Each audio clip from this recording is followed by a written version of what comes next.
Maria on mitmekordne Hispaania meister, viiekordse meister, Hispaania lahtiste võistluste võitja. Con 16, 17 años pues ya empecé a entrenarme para ser un culturista.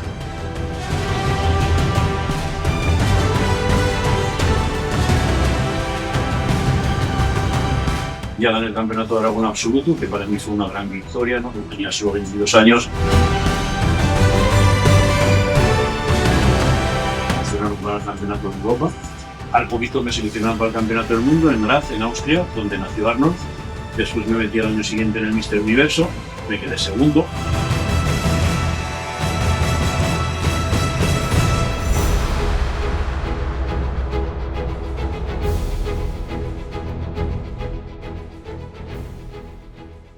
Hola Sergio, ¿cómo estás? ¿Qué tal, Raquel?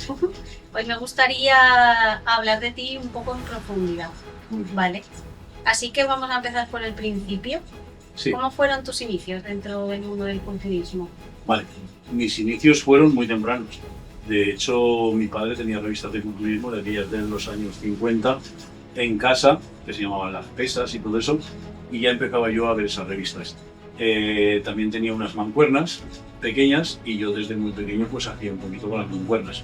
De hecho, cuando hacía con las mancuernas se me hinchaban los brazos de entrenar, de lo que hacía entonces, y siempre que quedaba con los amigos pues hacía un poco con mis mancuernas y me iba a ver a los amigos, ¿no? Para que me vieran fuerte. Después ya me empezaron a llamar la atención los cómics, ¿no? Los cómics tipo superhéroes, de Marvel, de Spiderman, de Superman, de Conan. Y entonces ese tipo de físico lo quería para mí, ¿no? Quería tener un físico musculado. Empecé haciendo judo, empecé haciendo karate al cao, pues probé un montón de modalidades deportivas que yo entendía que iba con un poco el estilo ese que quería yo de ser un superhéroe. Y finalmente echaban en la televisión, en aquellos años, en los años 80 por ahí, una serie que se llamaba El Increíble Hulk, que la hacía un famoso culturista que se llama Luferrino, que fue Mister Universo. Yo no sabía que era un culturista todavía, pero yo veía que el hombre decía, madre mía, qué barbaridad, yo querría estar así, y me quería hacer total, los brazos y tal. Ya tenía conciencia como de ese físico. Y luego descubrí, pues bueno, que esa gente entrenaba y que ese tío estaba así por haber hecho culturismo. Y todo empezó un día que iba a la escuela de música con mi madre y vi una revista de culturismo, y de las buenas, de las nuevas, no las que tenía mi padre, de aquellas con los bañadores de leopardo y tal. Y entonces le dije, cómprame esta revista. Me la compró, me la leí, y cuando ya me dieron permiso para poder empezar a entrenar en las pesas, con 16, 17 años, pues ya empecé a entrenarme para ser un culturista. ¿Tu padre se dedicaba al culturismo? No, mi padre estaba en contra de que hiciera el culturismo. De hecho, él era ciclista y entendía el deporte de otra manera, ¿no? A veces para quitarme la moral del culturismo, pues me cogía con la bici y me pegaba 30, 40 kilómetros, me reventaba, pero volvía al gimnasio, ¿no? O sea, él siempre no le gustaba este tipo de deporte. De hecho, me decía que le gustaba como, dijéramos, para acompañar otros deportes, pero no como deporte en sí. Y a lo largo de tu carrera, entiendo que has conseguido importantes éxitos. Sí. ¿Cuáles dirías que han sido los más relevantes para ti? Para mí todos han tenido su importancia, porque se dice que cuando pierdes aprendes, ¿no? Y de hecho el culturismo es un poco paradójico en ese sentido de los éxitos y de los fracasos, ¿no? Yo la primera vez que competí tenía 18 años, 17 para 18 pelados, antes de ir al servicio militar incluso. Competí a los 6 meses de empezar a entrenarme, porque había un cartel en el gimnasio donde había un culturista, rodeado de 2 mujeres, y creía que eso era lo que tenía que hacer yo. Y el monitor me animó, pues tenía un poquito de base genética, más. Y me inscribí en el campeonato, las pasé putas porque me hice yo la dieta, fue totalmente espartano todo, pasé mucho hambre, perdí más de 15 kilos por ahí, de los pocos que tenía, y competí y bueno, por supuesto no clasifiqué, fue un desastre también, me dieron aceite de oliva por encima, bueno, fue una cosa muy rara, y yo realmente me eché a llorar cuando salí de ahí, pero no abandoné, me quedé rabioso y me fui al servicio militar, y cuando volví seguí con el mismo propósito, quería ser culturista. Empecé con las competiciones junior, ya un poco bien dirigido por Manuel Martínez, Javier Jiménez, después posteriormente fue Enrique Martínez, después fui a Madrid al doctor Pereita, o sea, fui muy bien asesorado, ¿vale? Por eso mis pasos en el culturismo han sido firmes, pero dijéramos seguros, ¿no? Y entonces, pues a partir de ella, pues bueno, me convertí en el Campeonato de Aragón Junior, me seleccionaron para el Campeonato de La Rioja en Junior también, y empecé a despuntar. Después, al poquito de eso, 2 años después creo, ya gané el Campeonato de Aragón Absoluto, que para mí fue una gran victoria, ¿no? Porque tenía solo 22 años, competí con gente relevante y les gané también, o sea, para mí fue como el inicio de algo, ¿no? Para mí creo que fue el campeonato que más satisfacción me dio, de hecho fue el primero que gané. Después de ese campeonato paré para poder coger volumen, que entonces lo que hacías era parar para coger más tamaño muscular, y ya me planteé, pues a lo mejor 2 años después, con 24, 25 años, con un físico ya muy evolucionado, muy avanzado, y con un peso de más de 90 kilos ultra recortado, y empecé a ganar Opens nacionales de la diferencia, a una edad muy temprana, ¿vale? Todo este proceso venía compuesto de periodos de volumen en el que tenías que comer muchísimo, que tenías que levantar muchos kilos, pero yo también tenía mucha hambre y mucha hambre de culturismo, ¿no? Entonces todo esto es lo que hacíamos para llegar a tu forma. No había redes sociales, por lo tanto nos daba igual engordar 20 kilos o 25, estar un poco gorditos, aunque nos pillara el verano, y luego para la competición éramos como kamikazes, ¿no? Hacíamos todo al pie de la letra, ¿vale? Era otro culturismo. Ahí empecé a despuntar a nivel nacional, con 25 años, la gente se empezó a fijar en mí, los jueces se empezaron a fijar en mí, me venían en los descansos de los campeonatos y me felicitaban por la espalda. Curiosamente, yo cuando empecé a entrenar tenía escoliosis, ¿no?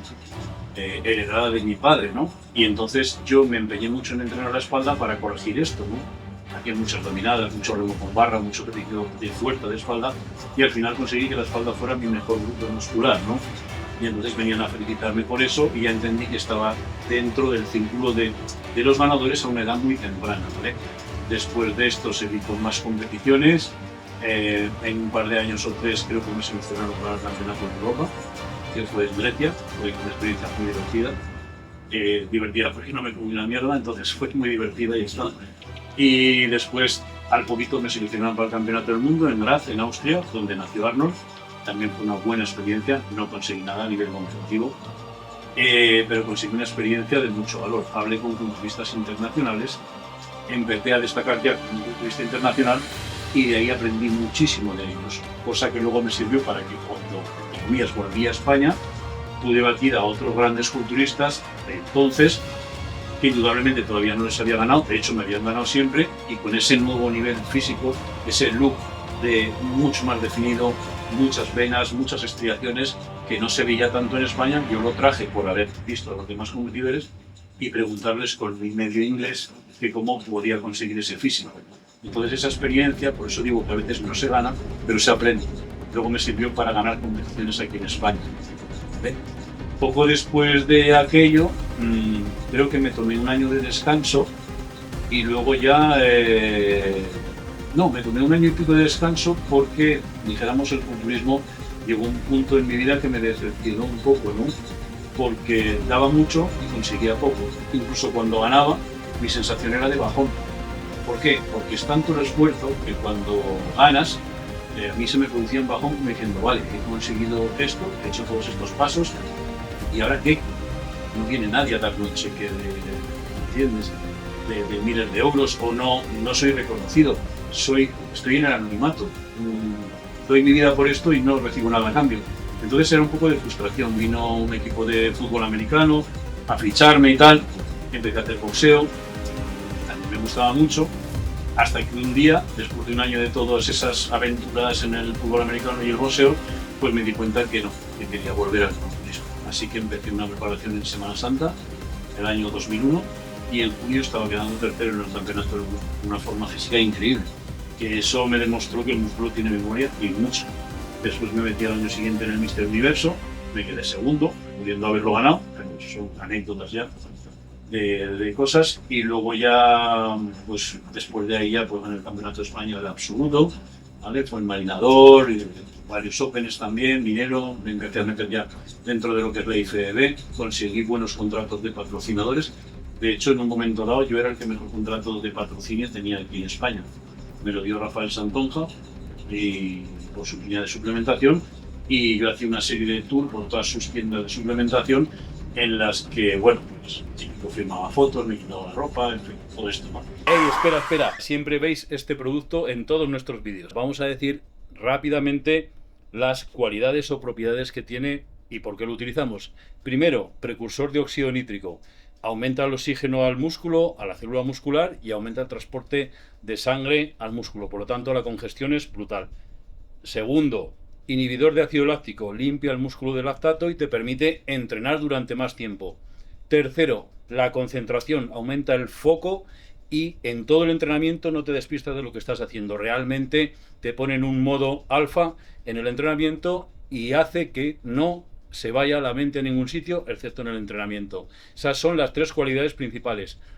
Por no decir que lleva electrolitos, no te van a dar calambres, un poquito de cafeína que estimula el sistema nervioso y te permite entrenar más duro. Y bueno, esto sería. Se pueden descubrir más cualidades y os las iré contando. Pero de momento, si queréis pedirlo y probar, aquí tenéis el enlace donde podéis conseguirlo.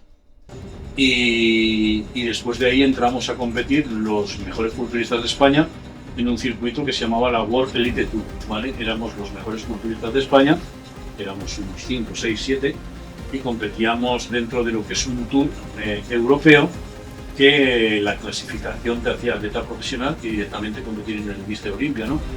Pero bueno, era una categoría open, era una categoría difícil. La verdad es que la circunstancia mía personal y a lo mejor haber llegado de tan pronto a ese nivel no lo supe llevar.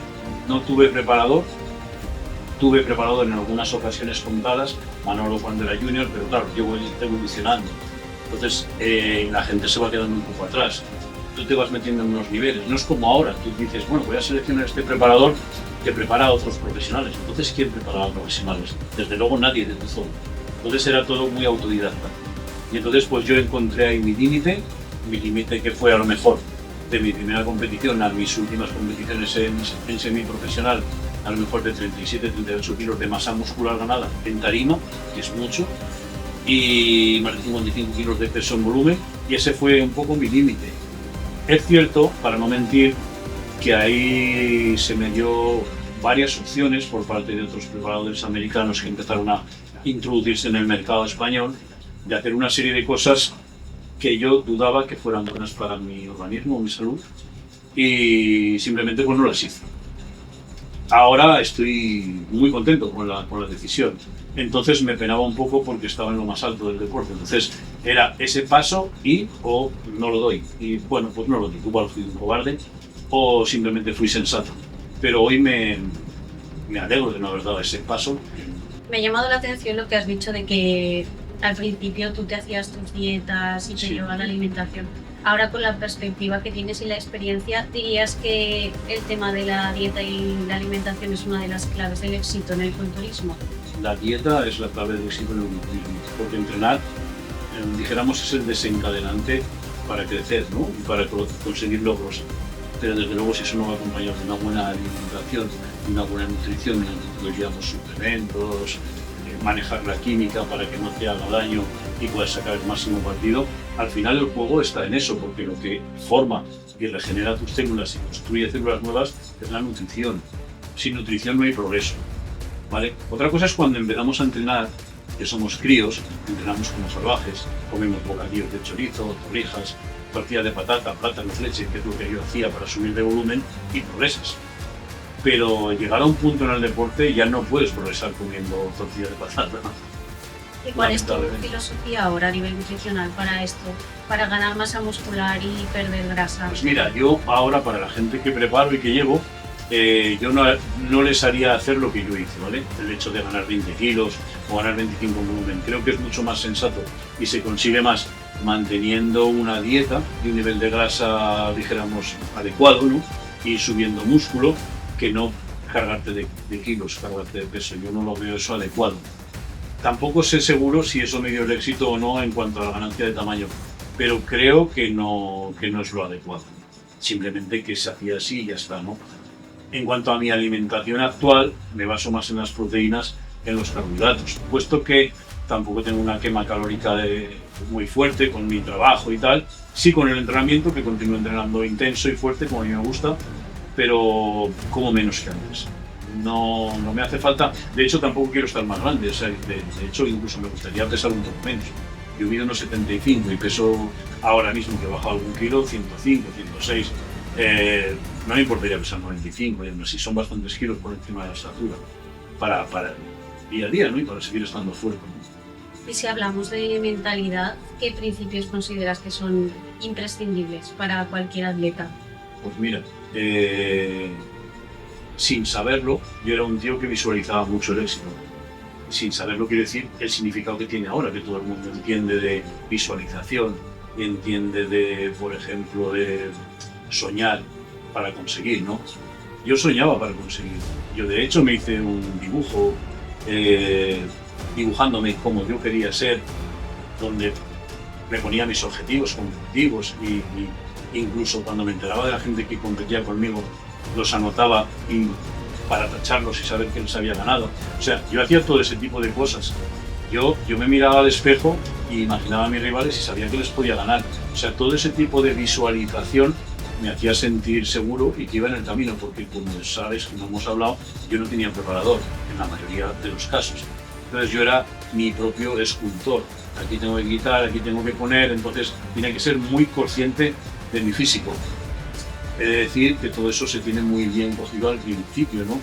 Cuando ya tienes familia o tienes niños o lo que sea, todo cambia, no puedes estar pensando solamente en ti. Pero yo era un convencido de la mentalización, ¿no? Yo de hecho, antes de unos grandes campeonatos, que te he dicho que hice con 25 años, me fui de casa de mis padres y me cogí y me fui a vivir a un local. Y en ese local tenía una mesa de plástico, una silla de plástico, un microondas, una nevera, una bicicleta estática y un VHS para verme películas de Van Damme y estas mierdas. Entonces yo iba allí, subía a la persiana y me hacía todas las comidas y vivía allí. Vivía en un local porque entendía que la mala influencia, mi madre me va a matar, pero la mala influencia de mis padres no me permitía estar tan centrado en mi objetivo. Entonces tenía lo que tenía que tener: el pollo en la nevera, los huevos, la verdura, el arroz y mi bicicleta estática y una silla. Bueno, estamos aquí. ¿Y cómo es posible que después de tantos años compitiendo sin preparador, a ti te picara el gusanillo de preparar a otras personas?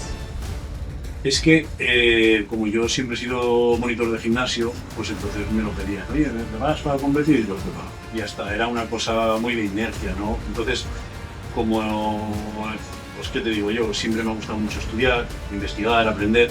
Entonces, algo que a mí me ha inquietado mucho, pues veo que hay gente que no le ha preocupado tanto. Entonces, esa gente se aprovechaba de lo que yo sabía, ¿no?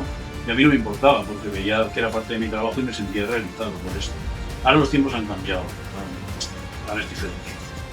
Y háblame de ellos, de tus atletas. ¿Alguno que recuerdes con especial orgullo?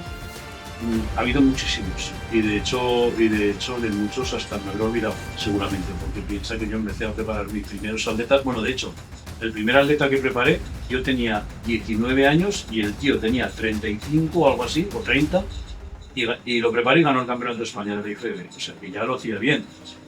Pero ha habido muchos, y ha habido algunos que se han hecho profesionales y otros que han sido campeones nacionales destacados y tal. La última atleta de la que más me puedo sentir orgulloso es Celia, que ha conseguido lo máximo en este deporte, que es ser futbolista profesional de la IFBB y codearse con las primeras, con las competidoras del Mister Olympia.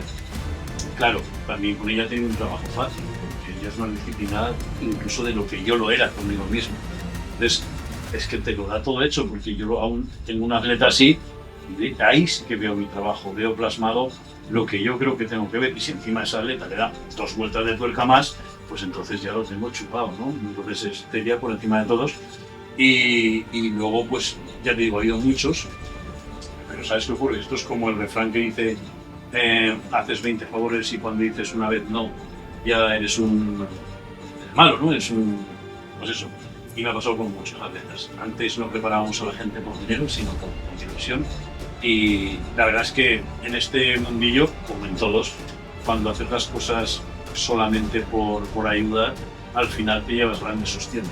Pero para que yo no soy muy sentimental con ese tema, lo aprendí enseguida y enseguida diferencié lo que es el trabajo de poner el corazón al sentimiento del trabajo, lo aprendí enseguida. Y bueno, sí que me gustaría mencionar, ya que estamos aquí rodeados, Sí. de que de BPM. ¿Cómo te surgió esta idea de crear una marca tuya propia? A ver, realmente esto ha sido es una derivación un poco de toda la actividad que estábamos llevando, ¿no? De hecho, para ser completamente sincero, o sea, yo nunca valoré el hecho ni siquiera de tener una tienda de proteínas, ¿no? Porque yo era carne de gimnasio, o sea, yo era monitor desde que nací, a ver, pero desde los 18, 19 años estaba de monitor. Entonces fue mi socia la que propuso el tema de montar una tienda para salir un poco el tema de los gimnasios y luego por el estilo de vida que yo llevaba y las obligaciones familiares, pues ya soy padre y tal, pues veía que para entrenar en el nivel que estaba pues iba muy justo. Entonces empecé sacando la primera criatura, que es el Musclefy, que lo empezaron a probar los amiguetes, que entrenaba yo con ellos y tal, y al final pues lo sacamos, lo comercializamos, y después de eso pues hemos sacado proteína y luego vamos a ir sacando un montón de cosas, y sí que me quiero hacer un hueco en el sector de la nutrición deportiva en España. De hecho es ahora un poco mi objetivo prioritario, y es un poco, pues eso, hacer un hueco en la nutrición, informar a la gente y explicar cuál es el auténtico culturismo, ¿no? A través de redes sociales y de todas estas cosas que hacemos, que creo que es súper importante en este tiempo que hay esta sobreinformación que muchas veces es fatal para la gente más joven. ¿Cuál dirías que sería el producto estrella? Sí, es lo que he dicho, porque ese no lo tiene nadie. Proteína tiene todo el mundo, pero este no lo tiene nadie. Y realmente funciona, es adictivo, ¿eh? Incluso en mi caso, yo lo sigo tomando cada día. Entonces, ese para mí sería el producto estrella. Bueno, pues muchas gracias, Sergio. Ha sido Encantado. ¿Quieres decir unas últimas palabras antes de acabar? Bueno, iremos haciendo más cositas. Esto ha sido una entrevista agradable. Creo que se has puesto un poco el tema de mi carrera de forma rápida y tal. Pero bueno, en principio lo que me gustaría decir a la gente es que el culturismo es un gran deporte, que el culturismo es un estilo de vida brutal, o sea, a la hora de formar tu conciencia, a la hora de formar tu carácter, a la hora de organizarte tu día a día y a la hora de superar asuntos realmente fuertes en tu vida. El culturismo es tu aliado y sobre todo es lo que hace, ya te digo, un refuerzo de carácter brutal. Por eso para mí el culturismo es mucho más que levantar pesas, mucho más que conseguir un físico musculado, ¿vale? Ya en otras entrevistas lo que hablaremos más, que un poco lo pide la gente, es en sistemas de entrenamiento, sistemas de nutrición de una forma más concreta, pero bueno, esta vez me parece que es suficiente para exponer un poco lo que llevamos y este proyecto. Pues muchas gracias. A ti.